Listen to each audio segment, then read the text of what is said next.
എൻ്റെ ഫൈനൽ അല്ല നിൽക്ക് ഞാൻ പറയട്ടെ, ഈ ഫൈനൽ ഇയറോട് കൂടിയിട്ട് ഞാൻ സ്വയം ഒതുങ്ങുകയായിരുന്നു.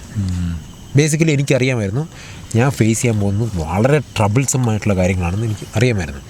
അതോട് കൂടിയിട്ട് യാഥാർത്ഥ്യം മനസ്സിലാക്കിയോട് കൂടിയിട്ട് സത്യമായിട്ട് നോക്കൂ, ഞാൻ മനസ്സിലാക്കി ഞാനൊരു പുല്ലുമല്ല എന്ന് ഞാൻ മനസ്സിലാക്കി.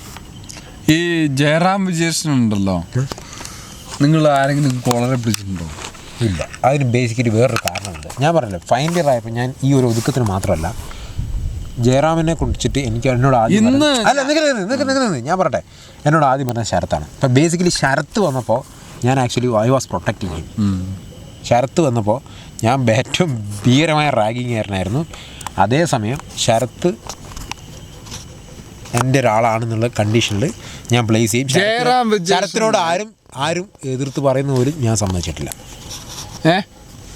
ജയറാം വിജയകൃഷ്ണനെ ഇങ്ങനെ പിടിച്ചിട്ടുണ്ടോ നിങ്ങൾ? ഞാൻ പിടിച്ചിട്ടില്ല, പിടിക്കൂല. കാരണം വെച്ചാൽ ശരത്ത് ആദ്യം എന്നോട് ഇൻട്രൊഡ്യൂസ് ചെയ്യുന്നു. അമ്മ പറഞ്ഞിട്ടുണ്ട് ഇങ്ങനെ വിജേഷ് ഡോക്ടർ മോൻ അവിടെ വരുന്നുണ്ട്. വിജേഷ് ഡോക്ടർ എന്ന് പറഞ്ഞാൽ അമ്മയ്ക്കൊക്കെ ഒരുപാട് ഉപകാരം ചെയ്ത കക്ഷിയാണ്. അപ്പോൾ ഡെപ്പോസിറ്റ് മൊബിലൈസേഷനൊക്കെ വേണ്ടിയിട്ട് ഒരുപാട് സമയം എന്നാ സോപ്പിനെ പിടിച്ചിട്ടുണ്ട്.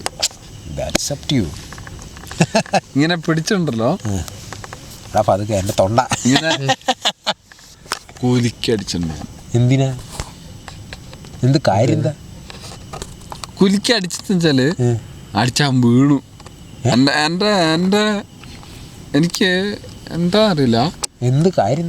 എന്തോ ഒരു സാഹചര്യം, ലോക്കൽ ഇഷ്യൂ എന്ന് വെച്ചാല്. നീ ഇപ്പം ഇവനോട് എന്താ പറഞ്ഞത്? അതെനിക്കറിയണം. ആര്?